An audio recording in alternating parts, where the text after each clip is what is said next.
This week's episode, we're asking people if they believe in curses. Do you guys believe in curses? Do you believe in curses? Do either of you believe in curses? Do you believe in curses? Do you believe in curses? Do either of you believe in curses? Do you believe in curses? Go live. Cool.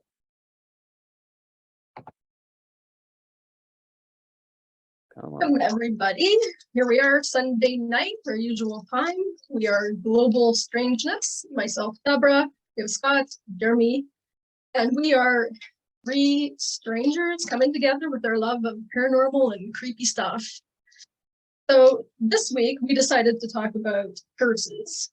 So I guess we'll start off just with the definition, basically, of a curse is any expressed wish that some form of adversity or misfortune will befall or attach to one or more persons, place, or an object. But by that definition, I mean, you could be cursing your own, sibling or whoever, people at work, whatever, depending on what you say behind their backs when you're mad. So be careful with your words, people. So how do we want to start this? Should I go through my three first, or you guys want to jump in there? I'm not ready yet, so it's you guys. You guys. I mean, who hasn't tried to curse their sibling? I mean, come on. Right. But who knows what you're actually doing if you have enough? If you're mad, so yeah, it's an or that kid, or that bully at school who wants to give you a hard time all the time. I mean, who hasn't tried to curse somebody? Right. It never works for me, at least. But I mean, I've tried a bunch of times. like for real, like intentionally thinking you're doing that, or just because you're mad, just say something? Oh, it's intentional. Like I wish the worst things to happen to the bullies and that I could ever wish to happen to anybody. So good to know. We'll stay on your good side. Body parts falling off and whatnot. That's awesome. Okay, well, did you want me just to dive in there? Well, yeah, ladies first always. So you can go into what you got. Okay, well, so I started out with King Tut because, let's face it, I don't think you can talk about curses without talking about him. So somebody had to do it, right? So in 1922, there was an English explorer, Howard Carter, and he was leading an expedition funded by George Herbert, the 5th Earl of Carnarvon.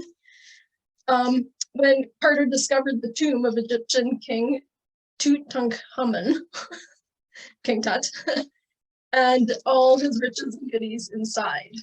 So some people say that there was an inscription that says death comes on wings to he who enters the tomb of a pharaoh. And apparently they all just sashayed right on past that. And they were super excited. In fact, the whole expedition had built up a lot of excitement. So there was a lot of sort of media attention around it for the time. And anyways, after they entered this, they went on ahead despite the warning. And shortly after that, things began to go down. So there was quite a few misfortunes, including deaths, that happened. And I'm going to talk about kind of the 9 main ones. So the first one, Lord Carnarvon himself, the guy who funded the whole expedition, he came to Cairo and he got a mosquito bite and he had scratched it open and he died of blood poisoning. And they say, so there's 2 different stories. One story says at the time of his death, all the lights in his house went out. And another story says all the lights of Cairo went out. Like right as he died, all the lights went out. Which, if that's true, that's pretty, that'd be pretty freaky and pretty coincidental. And back in England, his dog fell over dead at the same time. So I thought that's pretty crazy. So King Tut had it in for him. He knew the funding was coming from him. He was the one that did it. So then the second guy who befell his curse was Sir Bruce Ingham. So Carter gave Bruce Ingham a paperweight. So he was like just a friend of Carter's. And Carter gave him a paperweight, which was made out of a mummified hand. This is disgusting. And it had an inscription on it that said, cursed is he who moves my body. Just I don't know if that was like a little joke or whatever, but anyways, his house burned to the ground. He didn't die, but his house burned to the ground, and he rebuilt it, and it was immediately hit by a flood. So anyways, then the next guy that got affected by this curse was George J. Gould, and he was a wealthy American financier and railroad exec. And he visited the tomb in 1923, and he fell sick immediately and died like a few months later. And then Aubrey Herbert, who was George's brother, he had a degenerative eye condition.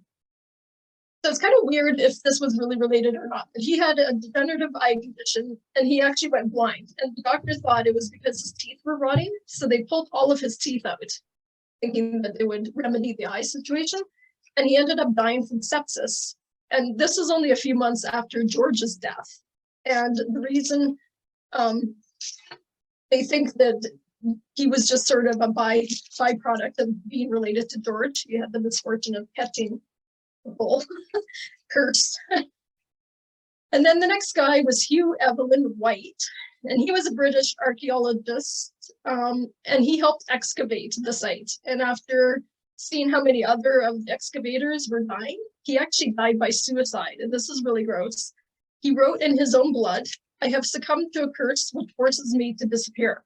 So he 100% believed in this curse, and he saw all the people he had worked with dying, and it freaked him out. So I thought that was pretty bad, pretty gross. And then there was number 6, Aaron Ember, and he was an American Egyptologist, and he was friends with the whole group that was entered the tomb. And he died when his house burnt down. And so he wasn't actually there, but he was friends with everybody that was there. He's kind of an intellectual guy. His house burned down to the ground. He went to save a manuscript he was working on, while his wife and maid went to try and save his son, and they all died in the fire.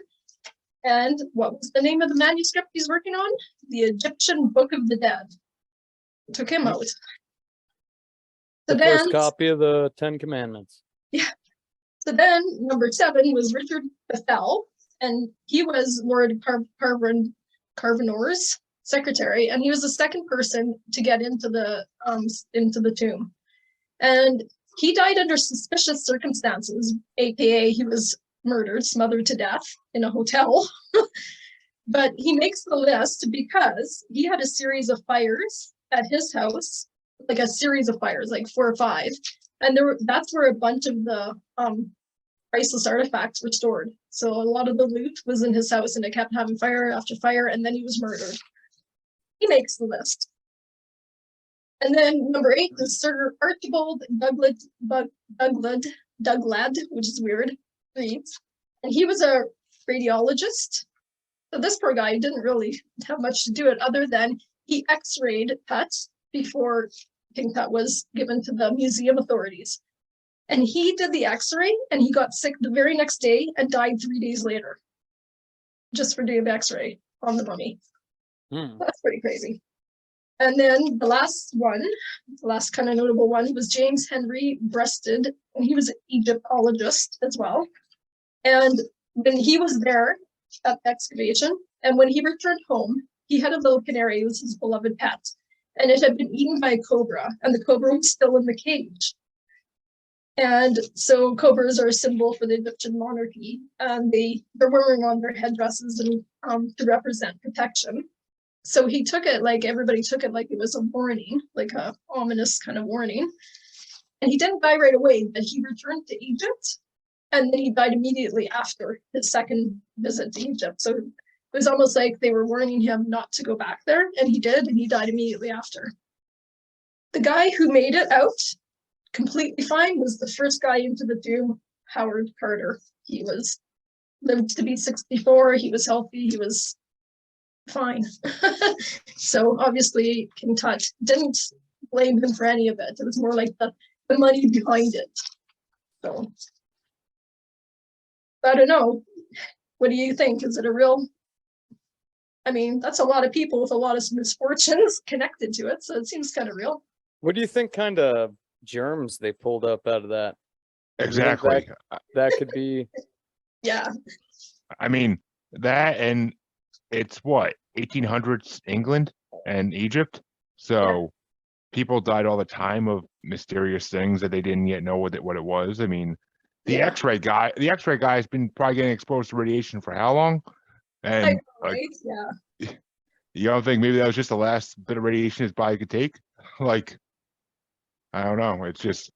It's coincidental, but at least all that got to give us Steve Martin in a King Tut costume. So I'm down for that. Exactly. It's Exactly. a lot of people, but like I wonder, I don't know, do you think there would be some like weird bacteria that would show up? Oh, probably. Well, okay. Should I go into the next story? Because it's funny how that kind of came up. As Well, the next guy I'm talking about is Casimir the Fourth Yagellan. Okay, hold on. For the, let me see what I got. Say that one more He's the Polish time. king, so he's Casimir the Polish Fourth. king, got it. Yes.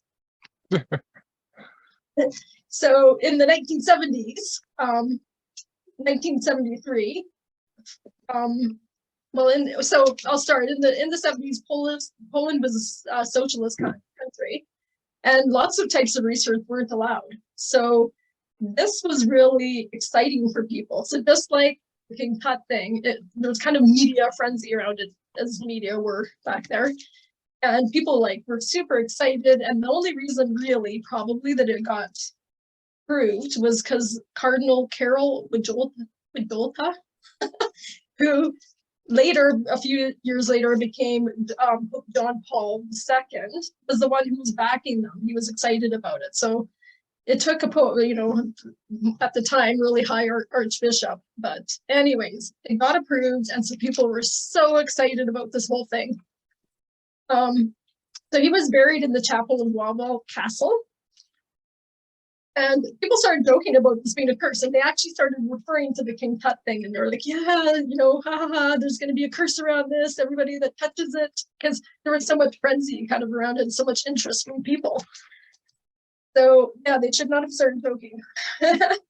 So when Casimir died, he was 65 years old. It was June 7th, 1492. And it was a hot summer day, and he was in the castle of Grodno, which is currently a part of Belarus. But the funeral could only be held in Wawel Castle. So, and because it was so hot, it was kind of not ideal conditions, which Wawel Castle was in southern Poland. And it was a challenge because of the weather. So he was put naked into a simple casket, and he was already starting to deteriorate kind of quickly.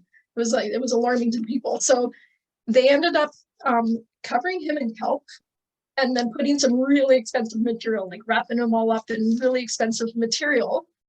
And then the wooden coffin was covered in textile and resin. So it was basically sealed up, this coffin. And basically a biology bomb. So just like you were saying, when you open up something 500 years later. So anyways, when the researchers opened it, they saw a rotten wooden coffin, and right away, within the first month, whatever, 4 people died. So a couple of them died due to infections, they were breathing it in and they had infections and died right away, and a couple more had strokes. But over the years after, more people were dying of lung infections and cancers. Yeah. At the total count was no less than 15 people who worked at the tomb or the laboratories. They died early because of him. They came into contact with him. So just like you're saying, yeah, they opened it up.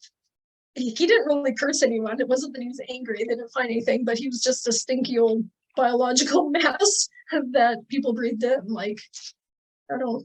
That's kind of gross. I mean, there's such a thing as necrosis, and I could easily believe breathing in stuff coming off a dead body that's been dead that long is just very likely to give you necrosis of some part of your body.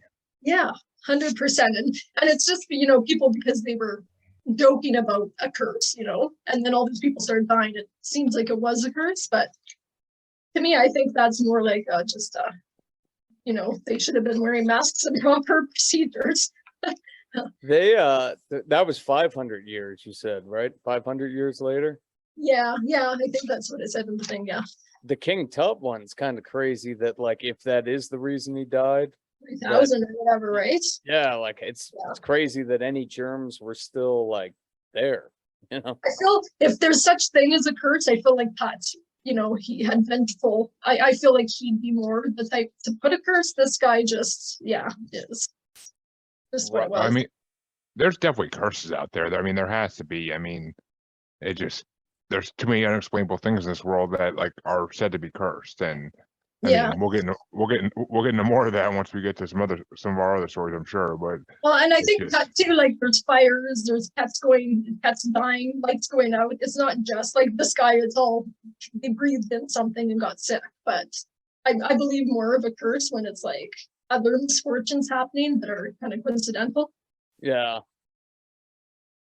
Yeah, Yeah. so that's it. But yeah, stinky biological mass can have the same effect, I guess. And then the last one I did, I think we touched on him briefly. So it's Giles Corey. So Giles Corey was accused of witchcraft, and he was a prosperous Salem farmer, and his third wife, I think her name was Martha. Do you guys remember? She was accused of witchcraft, and then he was accused of witchcraft as well. And he was like in his 80s. And that was April 18th, 1692.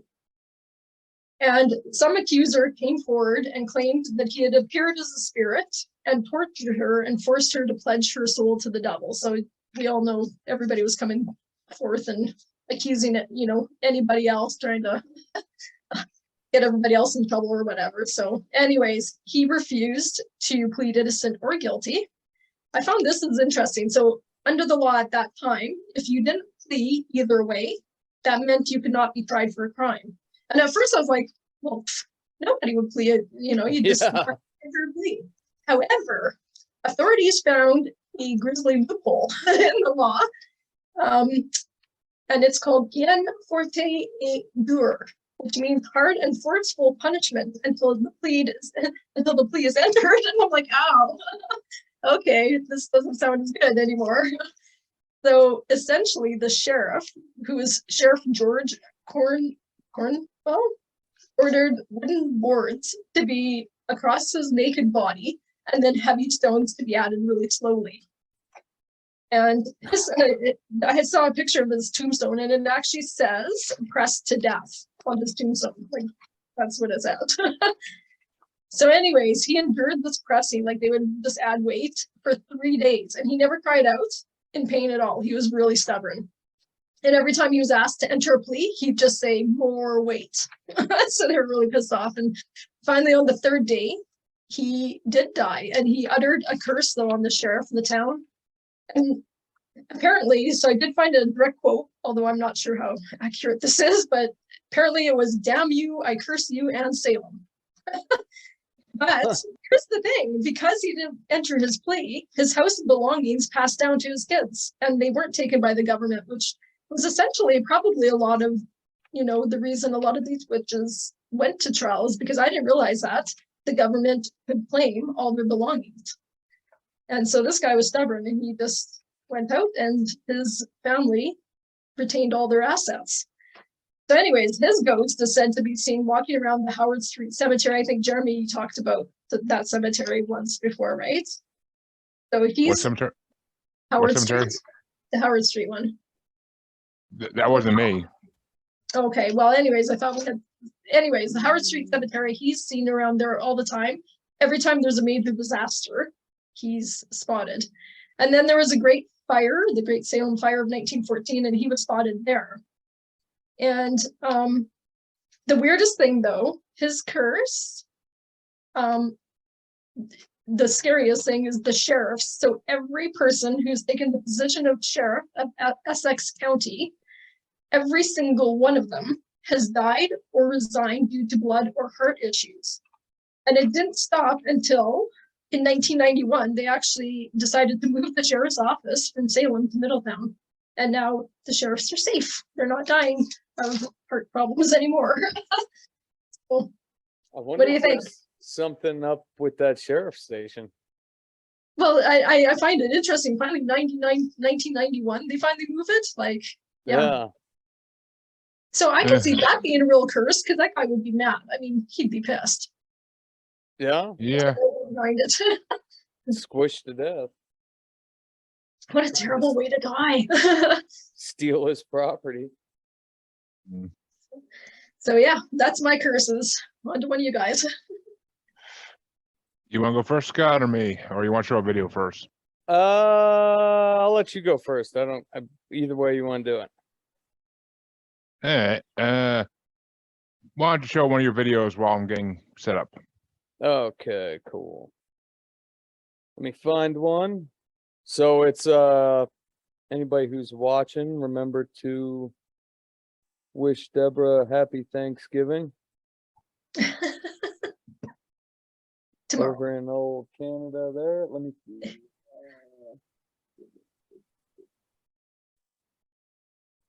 So when I was recording these videos, I kind of lucked out because there were like, it was a Mormon, the Mormons were out there on like forced dating, you know what I'm saying? Like where they were chosen partners and Oh, they had to go out arranged dating. arranged dating. So I mean, I guess I'll show one of those right now. Not the craziest funny thing, but here we go, share. And our faces are right in the middle. There we go. Okay, you rolling, Trip? Okay, we got Halloween coming up. We do a paranormal podcast. Okay. This week's episode is on curses. Do you believe in curses? Well, I do because I am in fact cursed. Okay. Yeah. Explain. Every time I move to a new place, something follows me, and it turns all of my paper that I touch red. This is gonna be red tonight. Okay, that's a pretty cool thing there. He's selling it over here. Ruining my life. Okay, last question. Halloween coming up. What's your favorite scary movie? I can't do scary movies. Oh, that's the second one we've got of that. Well, thank you guys. All right, thanks, man. So that was one of He's them. a strange duck. I Orange think he, paper red. yeah, he was well here, I'll jump right into the other Mormon couple. These are more strict Mormons. Okay, you guys are doing a date, like a speed dating thing or something? We're on a group date. Group so date? we're all like in a competition to complete the scavenger hunt the fastest. Okay, that's cool. Okay, so first, are you rolling? How's your guys' date going so far? It's been pretty good. It's really good. That's good. We do a paranormal podcast. This week's episode, we're asking people if they believe in curses.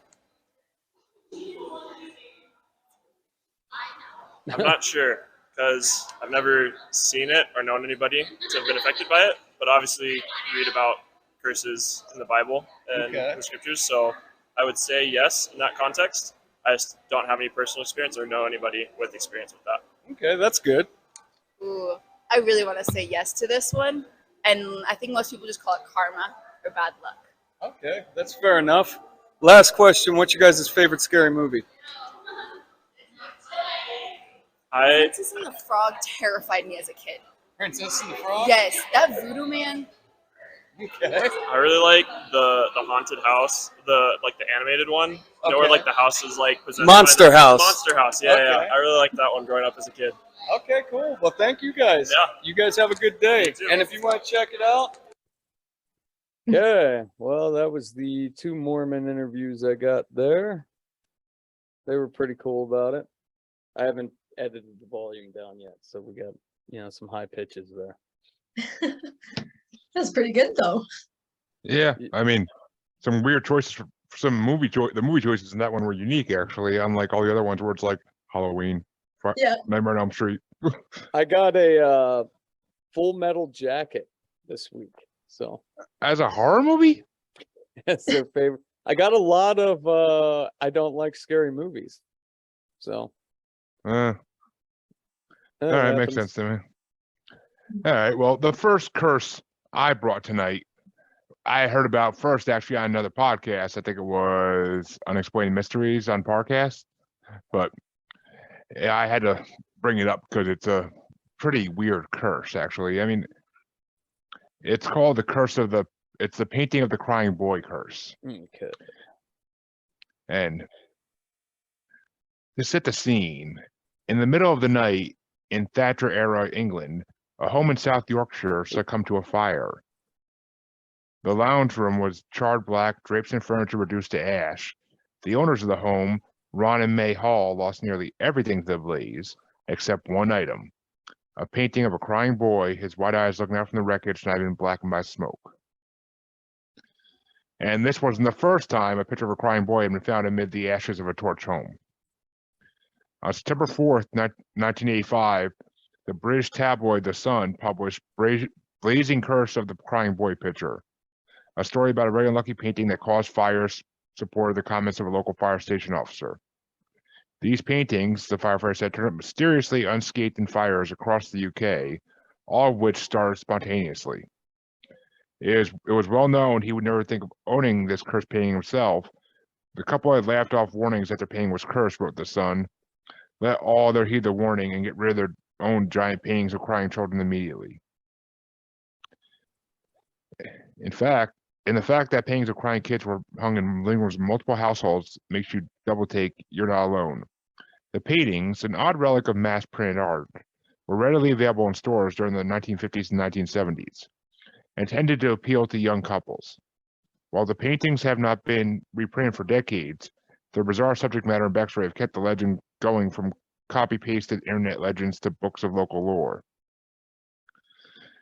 The legend seems to have begun with The Sun, fueled by the obscurity of the crying boy painting's artist.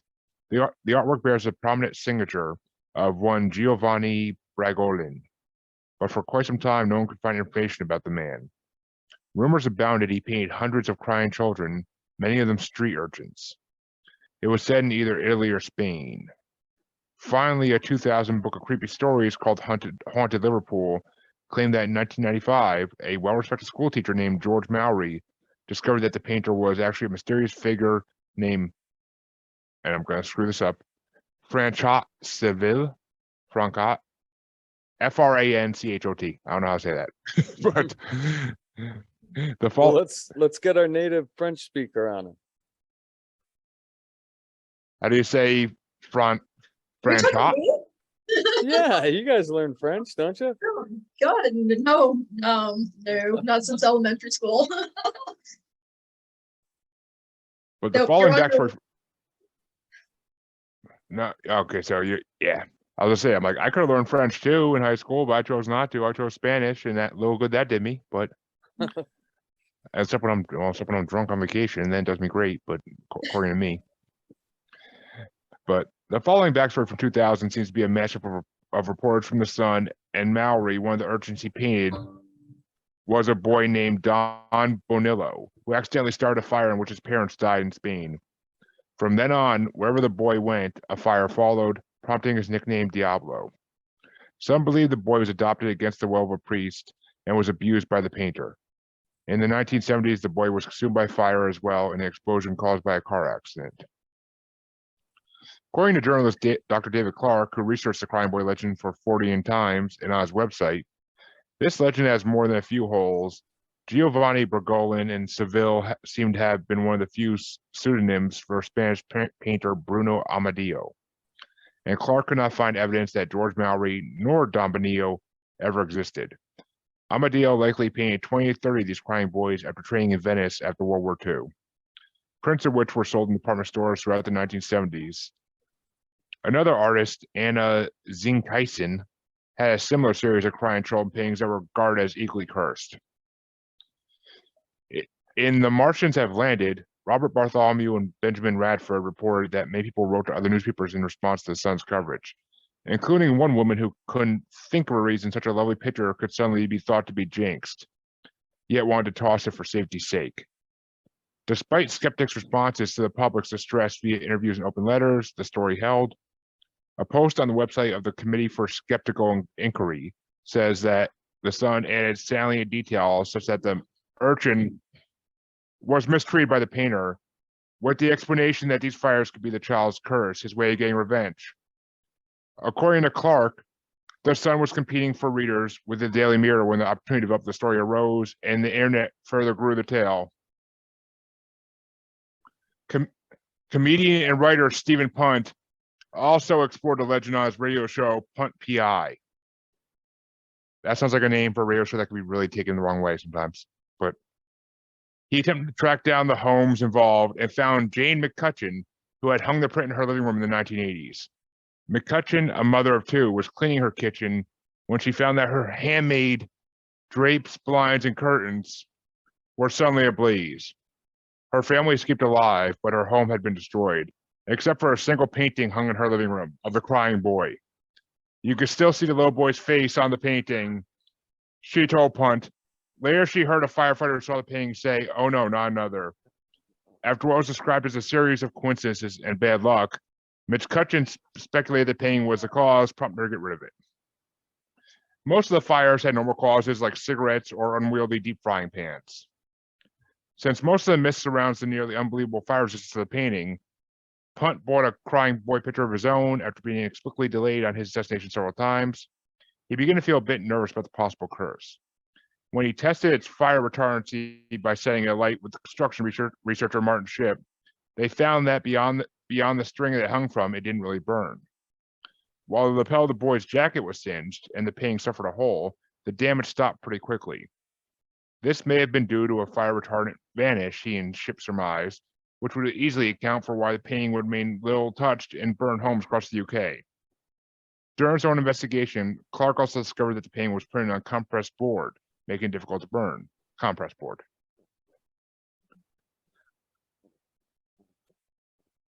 And basically, such explanations would not have sufficed in 1985.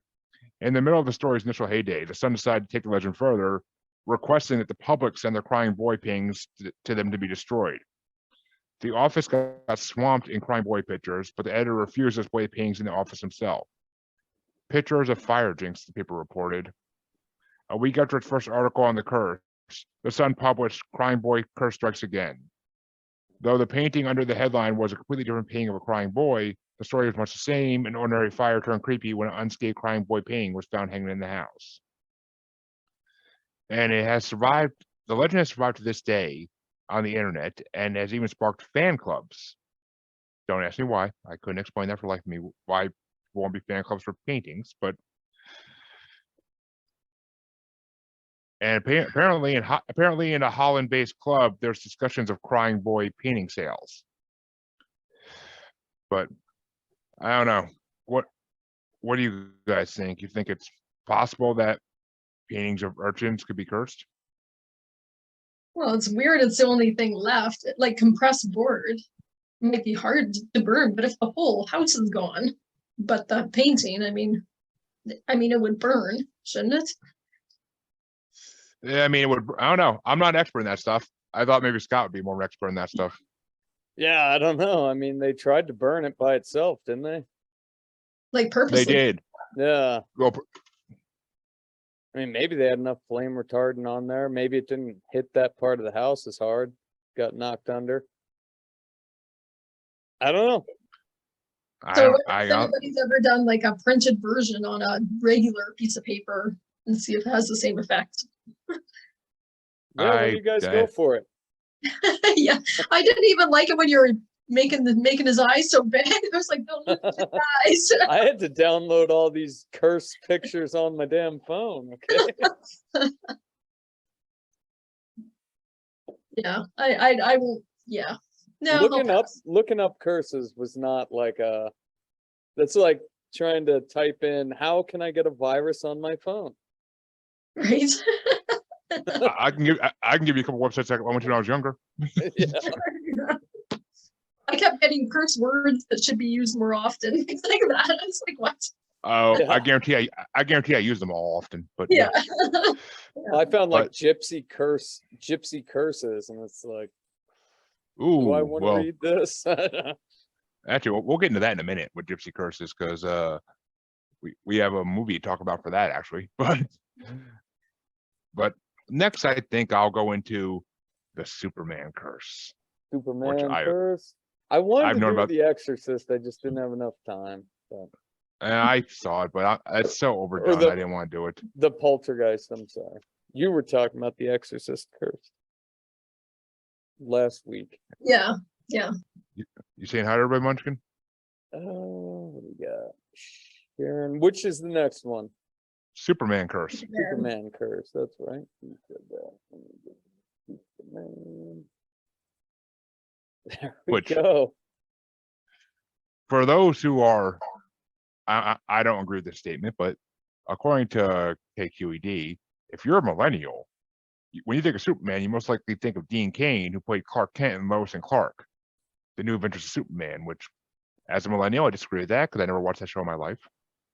But, or you think of Tom Welling in Smallville, or Henry Cavill, who is now Superman. But for generations before that, Superman looked and sounded different, and the role came with a curse. The Superman jinx started with Jerry Siegel and Joe Shuster, who created the character for Action Comics #1, which came out in June 1938. Not only were they never fairly compensated in royalties, and I believe their families are still fighting for that to this day, for the invention of Clark Kent, but Shuster's career flatlined after creating the character. And of course, Action Comics, which then became DC Comics, kept all the rights for Superman.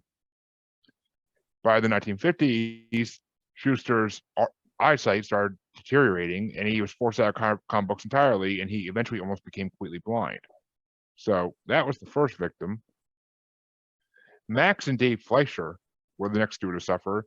They produced a series of Superman cartoons for Paramount between 1941 and 1943. Not only did they fall out in such a big way during the process that their partnership was permanently severed, but Max, despite also inventing Betty Boop and producing Popeye cartoons, ultimately died in abject poverty. And after what had been a prolific career in animation, Max only produced 5 more projects after working on Superman. So Superman was a career killer for the first 3 victims, technically. With the comic books, did you ever watch that documentary Bill Finger? It was Batman, still DC, but like he was basically the creator of Batman.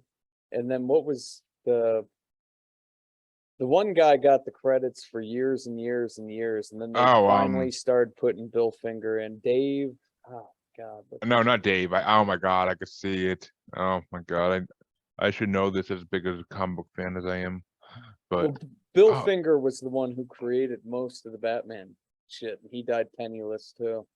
That's more like the curse of corporate greed. Yeah, exactly. well, basically, especially in the 40s and 30s, but Yeah. after the Depression. But Superman should be common domain by now, huh? Pretty quick. nope, because DC keeps the trademark on it. Well, I They- know and Batman's getting there. Batman's getting there quicker than Lord of the Rings is for some reason, but none of the good villains will enter public domain. So Well, of course not, we'll see how Because that Joker- turns out. because Joker wasn't created for a long time after Batman was. Yeah. Batman just solved crimes for a long time, but Kirk Allen, TV's first Superman, found brief success playing the character, but was irreversibly typecast afterwards. He failed to find substantial work ever again, despite having been successful on Broadway before taking the role. In 1988, in an interview with the Associated Press, he said simply, "I couldn't get another job." That's the Yeah. guy to our right? This one? I think so. I don't know. This I is- honestly can't. Yeah, I think so. Or maybe it's Well- the middle guy. I don't know.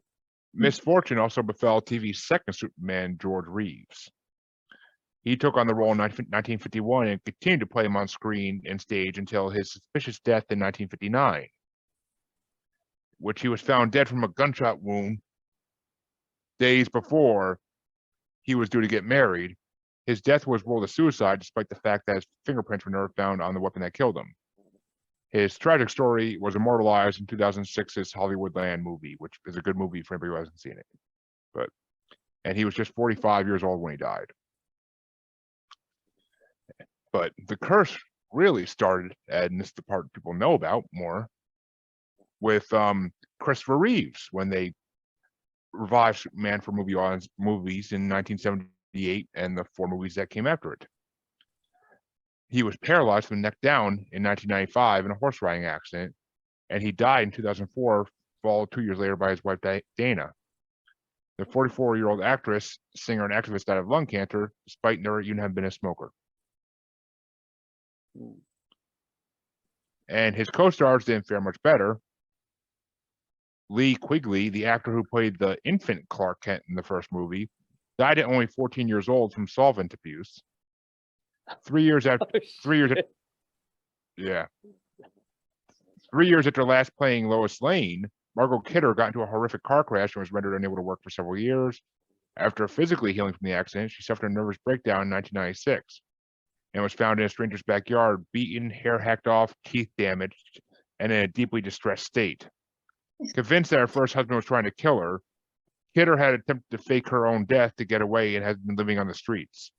She has since made a recovery and claims to not have had another manic episode since 2007. And actually no, not last, but definitely the most surprising, Marlon Brando, who played Jor-El in this 1978 film, died within 3 months of Christopher Reeve.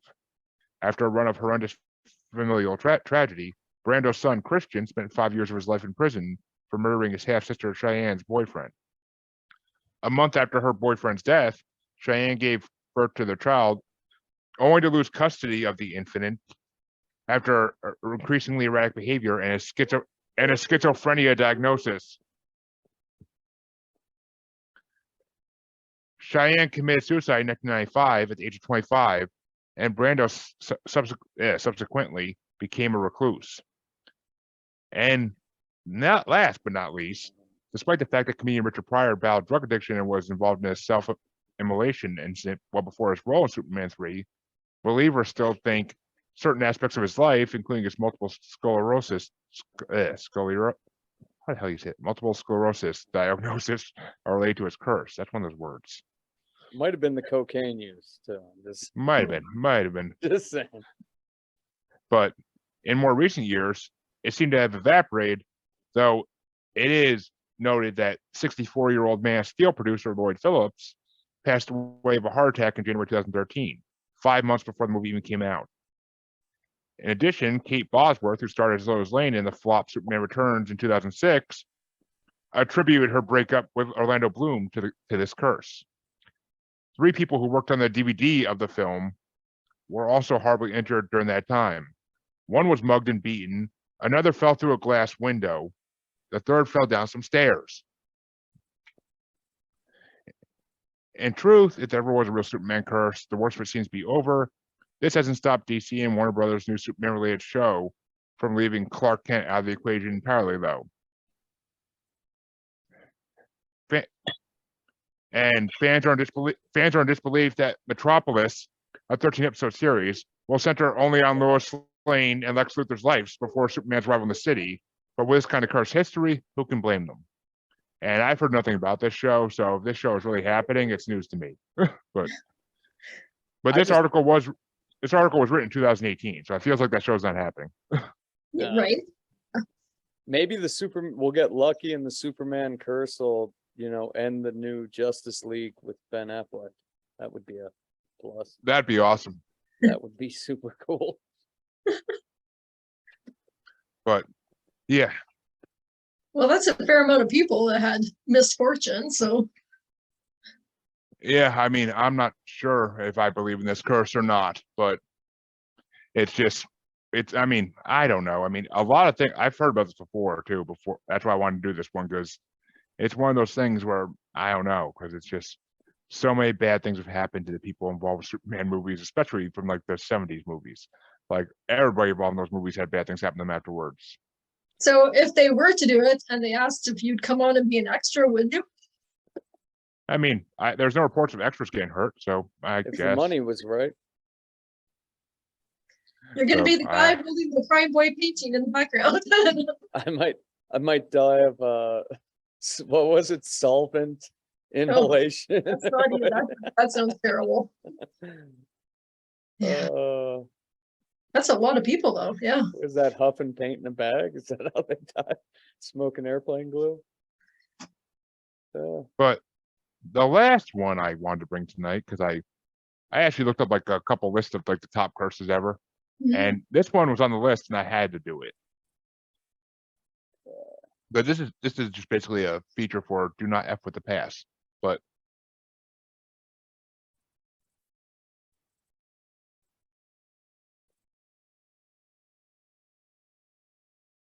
sorry, dog was trying to get the food in the kitchen. But but this is the curse of Otzi, the Iceman. High in a remote area of the Otztal Alps in northern Italy, some 5,300 years ago. Look at that sexy man right there. Yeah, Jesus. Otzi the Iceman was shot in the back with an arrow. Struck in the main artery, he likely bled to death within minutes and was near perfectly preserved in the ice. Otzi has become one of the oldest and greatest mummy specimens in the world. So well preserved, perhaps that he's still making his mark on the life of those trying to tell his story. He was first discovered in 1991 and quickly became a fascination for researchers, archaeologists, and scientists. As research began, a shocking amount of people related to the finding of the famous mummy began to die premature deaths. The first, and I may mispronounce this name, sorry to his family, Rainier Hen in 1992, had their forensic team examining Otzi. Hen was one of the first people to make close contact with the Iceman, picking up the cadaver with his bare hands to place it in a body bag. He died in a car crash on his way to give a lecture about his findings. And that was just the beginning. Not long after, Kurt Fritz, the mountaineer who led Hen to Otzi's body, died in an avalanche. An experienced climber who knew the area well, Fritz was the only member of his party to be struck by the avalanche. That right there is suspicious. But a few months after Fritz's passing, the only man granted access to film Otzi's removal from the mountain, Australian journalist Rainier Holzidl, died at age 47 of a brain tumor, only months after releasing an hour-long documentary of the excavation. But perhaps the creepiest death of all was that of Helmut Simon. Simon was one of the German tourists who originally found Otzi in 1991. He was also found dead, frozen in ice near the same spot in 2004. He had fallen to his death during a freak blizzard when, within an hour of his funeral, Dieter Warnock, the head of the mountain rescue team sent to find him, died of a heart attack. The following year, archaeologist Konrad Spindler, who first inspected Otzi's remains and publicly scoffed at the curse, declaring, "It is all media hype. The next thing you will be saying, I will be next," died of complications from multiple sclerosis. Lastly, Dr. Tom Loy carried out a DNA analysis on Otzi, piecing together the Stone Age story of his death and debunking the theory that he died alone thanks to trace elements of human blood found on his clothes. The discovery was groundbreaking, and Loy was on the cusp of finishing a book about it when he was found dead in his Brisbane home at the age of 63. Loy did not believe in the curse either, taking a very scientific approach to a peculiar pattern, much like his colleagues. But at 63 in fair health and one of 7, it's fair to raise an eyebrow. However, the truth is, it's easy to create patterns when you're looking for them. Many other scientists, journalists, photographers, and others have studied Otzi and have gone on to live full lives. The legend continues to this day. Otzi the Iceman rests in the refrigerated room at the South Tyrol Archaeological Museum in Bolzano, Italy. He attracts about 300,000 visitors a year. And it was also featured on Ripley's Believe It or Not. But What's up with his that's all. elbow? That's what I've been wanting to know. Look at His- that thing. He was found. I found this on. I saw this on a different website, but he was found with his one arm underneath him. So it's like he fell in that arm like this, and then like he was frozen like that for 5,000 years. I guess that's his elbow. I don't know. That's a weird. Wish we had a Right? super clear photo of that. But that's all I got. Looks creepy, and you had me downloaded onto my phone. Okay, check in. No messages. Okay. So I guess I'm up next. Getting this thing out of the face there. So have any of you guys heard the legend or the curse of Stingy Jack? No. I believe I have, but I don't exactly remember what it was. You probably have. So, long time ago in Ireland, I mean, we're talking a very long time ago before Christianity, there was a blacksmith, and he was known as a cranky drunkard who loved to play tricks and con people. He was basically a con man, and they called him Stingy Jack. So, Stingy Jack's mischief reached all around. It's supposedly, to the legend, it was supposed to even make its way to hell. And when Satan heard of the man, he wanted to go see who this Stingy Jack dude was. By the way, this story is totally factual. I fact checked it all. So Satan, he's on his way. He wanted to see Jack for himself. So one night, Jack's walking down a country path, and he saw a dead man hanging in a tree. And as he got closer to the dead man, he noticed that it had a grin from eye to eye. So Jack knew as soon as he saw this dead man hanging in the tree that it was Satan coming to collect his soul. So Jack pleaded with the devil. You know, he wanted him to take him to a tavern one last time for one last drink before he had to go to the depths of hell. The devil agreed, so they went to a tavern. One drink turned into two, two drinks turned into three. They forgot how many drinks they had. So now Jack and the devil, heavily inebriated, they wanted to do one more trick. Jack convinced him to do one more trick, and he told Satan to turn himself into a coin so he could pay the bartender and then walk away without paying the bartender. The devil agreed, and he turned himself into a silver coin. Jack quickly picked up the coin, put it into his pocket, and then ran out of the inn. What Satan didn't know is he also had a crucifix in his pocket. So Satan furiously trying to get out of Jack's pocket, and Jack strikes a deal with the devil. He says, "If you give me 10 more years, I will happily go with you to hell." So for 10 years, Jack's behavior only got worse. He got more cranky, more drunk, and did twice as many cons. And then at the end of the 10 years, the devil met up with Jack again on a path late at night, and Jack agreed to follow the devil back to hell. So they're walking back to hell, and Jack asks for one final request. He says, "For this long voyage, can you just go up there and get me an apple?" And, you know, the devil doesn't see anything wrong with this, so he grants Jack's request. As soon as the devil makes his way up into the tree, Jack carves as quickly as he can crucifixes in all four sides of the tree. So now the devil even more pissed at old Jack. By the way, this story is 100% factual. I checked it. There's newspaper articles. You talked to the devil himself? Yeah, I'll get the dates and times. Satan was furious. He's demanding for Jack to let him down from the tree. And Jack comes to the devil one more time, and he says, "Let's make a deal." So this time, the devil, being more cunning than Jack, he says, "I'll tell you what, if you let me down from the tree, I will never take you into the gates of hell." Jack agrees. He cuts a cross and all the crucifix. The devil walks down. They shake hands. Satan goes to hell, and Jack goes on his way.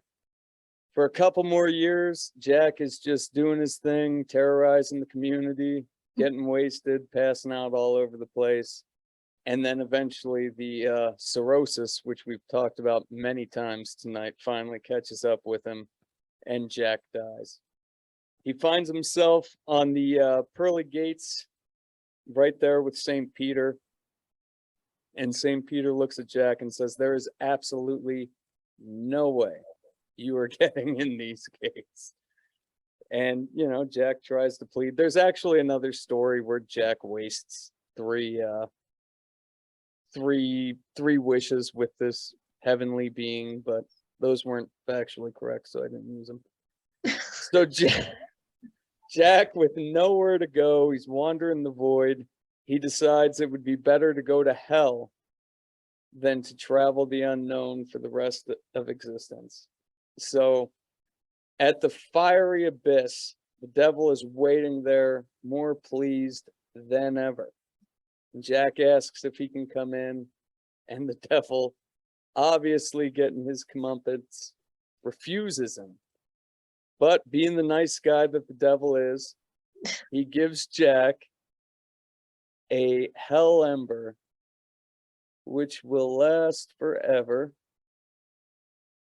And Jack quickly gets a turnip to hold his ember, and he wanders out into the void for all eternity.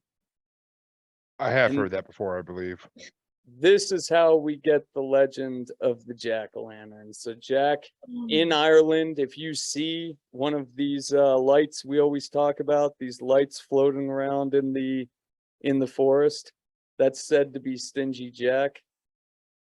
And then on Samhain, when the veil is its thinnest, that is when we carve our turnips. And that is the old school jack-o'-lantern right there Oh, that's cool. to keep Jack away on All Hallows Eve. That looks like the 100 man. That looks like the man in the Iron Mask. Yeah, that's a pretty creepy ass looking turnip, huh? And then I got one more here. This is not as creepy. What is this? Okay, turnips lit. So that is the OG style of jack-o'-lantern carving right there. But that is my 100% factual story. I think I might have stopped sharing screen a long time ago. You guys didn't see any of that. There you go. Mike's back Wow. in. I think that's cute. I didn't know that actually. That's a good story. I love jack-o'-lanterns. 100% factual. Yeah, I gotta carve like 3 or 4 of those this year because you know you say the kids are gonna do it, but then they just get tired of it, and then I have to finish it. Shit, you only got 3 or 4? We've already carved like 3. No, I don't. I hate doing it. I hate getting my Best is hand when on people leave them out for 2 months, 3 months. Then they get really scary. Like Oh no, we got chickens. They get thrown in the yard day after Halloween. The chickens devour them. Well, that's when the curses start, right? People start dropping dead after they got that mold on them. yeah. So I'd be curious, curses. I wonder if you could just like go to a flea market or a dollar store or something, buy something, and tell people it's a curse thing. And then it's like psychological. So people take it home and they start thinking stuff goes wrong, or because Yeah. a lot of it's probably just psychological. I'm not even joking. We've worked property management, from apartments to storage complexes. We come across all this old used shit all the time. Yeah. And I think about it sometimes. You put your hand over that one thing and you're like, maybe not. Maybe You got creepy vibes off certain things. Yeah. Yeah. Don't Huh. fuck Well- what you don't know. I mean, if you want to talk and you don't mess with people you shouldn't mess with. Like anybody wants to go see that lesson should go watch Stephen King's movie Thinner. My wife Or read it. asked me to get that one today. Good. Did you get it? Well, she got it from you. I don't think she had remembered it since you brought it up last time. But yeah, I mean, definitely check it out. It's a good movie. It's got a good storyline, and who doesn't like to see an Italian mobster take on a family of gypsies? Is there a guy in a dog costume? No, it's not Okay. Cujo. No, I'm talking about at the end of The Shining. You don't remember that? No. You got to watch. Shining. Yeah, watch Shining again. Tell me it's a good movie, but pay very close attention to the end. When you see it's- them open the door and there's a guy in a questionable dog costume and a businessman. Look, we're not doing anything. I could probably pull that picture up here real quick. I mean, no, that's freaking. The Shining movie is not good. I hate that movie. Shining. The books are so good though. Books are always good when you read. The book's amazing, but Yeah. the movie is. I mean, the movie was horrible. They did a better job with Dr. Sleep. Okay, here we go. This is Yeah. the questionable scene. It's the only thing I remembered about The Shining when my wife made me watch it. Oh, That, I do remember that. Brother. I don't know what's going on there. Oh, I know what's going on there. And then we got That's- Carrie, the What do they call superhero. those? What do they call those guys that dress up? Well, that's a furry now, right? but that's a predecessor to any furry. That's just a guy with a weird fetish. That's just a weird ass movie, is what that is. Oh yeah, I mean, well yeah, I mean, you want to know the weirdest thing about that movie? It's how she gets her cigarette ash to be so freaking long without ashing it. Like, I don't get that. Like, when my Uh-oh. cigarette ash goes that long, it falls right the hell off. Like, they make cigarettes better in the 70s. They actually did start putting chemicals in there so they would go out. I remember that transition. That Oh, so it would actually hang off that long and had plastic in it or something. yeah, no, I don't know what the fuck they put in them, but they go out on their own now. So it's like, I don't know. I mean, when I first started smoking, top was $1.25 a bag. You could get 2 packs of Chesterfields for $3. Now everybody's vaping. So Aging yourself there, buddy. yeah. Hey, you're only 2 years younger than me, buddy. Oh yeah, that's true, but still, like, Yeah. when I started smoking at 18, Camel Crushes were like $9.75 pack. Well, yeah, I started smoking a little bit before 18. So I haven't started yet, so I'm waiting for. well, now's a good time. They're It's a good time to start. Yeah. $8 a pack. Hey, there's nothing like a good cigarette after Thanksgiving dinner. Is that going to be our sponsors? We'll actually bring back If that's cigarette sponsorship. Oh, trust me, if I can get a freaking sponsorship from if I can get sponsorship from Camel, I'd be the happiest man in the world. But you send me cigarettes for life. no. Funny. Well, what are we doing next week? What Is weird it question am I asking people in public next week? Make it a good one. Oh, okay. So wait a minute. Is it back around to me? It's you, buddy. Yeah, you're on deck. And we have. All right. So we still have 3 weeks till the one we're doing before Halloween. So Maybe we all 3 of us like skip, and then we'll just do some like Halloween theme till then, and then start back up. well, I was trying to think of one that's Halloween themed. I'm pretty actually. Oh, you know what? I got one that I think might be Halloween themed, possibly.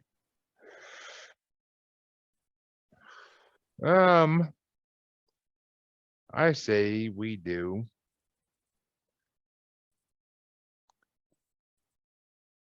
No, that's not gonna be a big enough topic, I don't think. But trying to think what the hell. God. I was gonna say goblins, but I don't think we could do a full episode on just goblins. There's a lot of goblins. Let I me mean, what's more?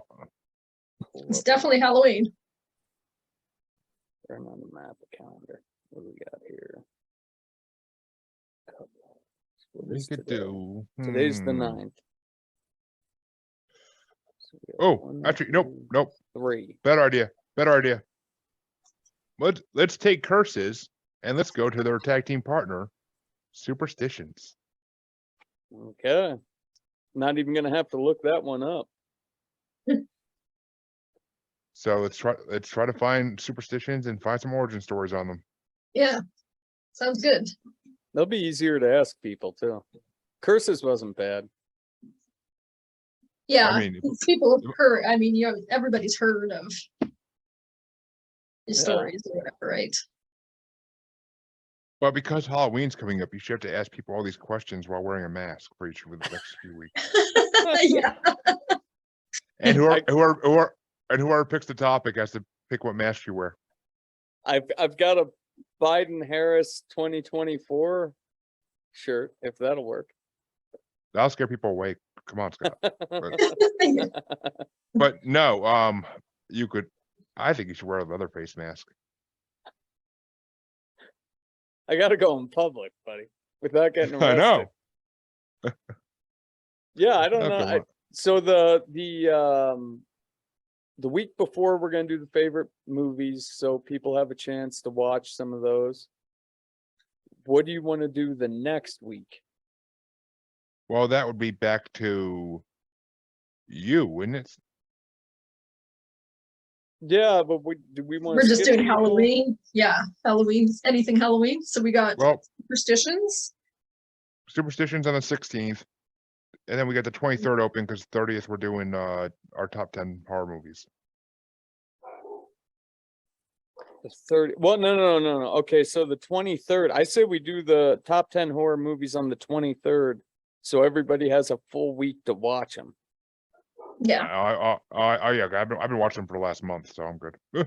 Yeah, no, we're starting already too. But the 30th, what do you guys want to do for the 30th? Straight Halloween theme. The history of origins of Halloween, Okay. Or wait, or origins of the different things we do on Halloween.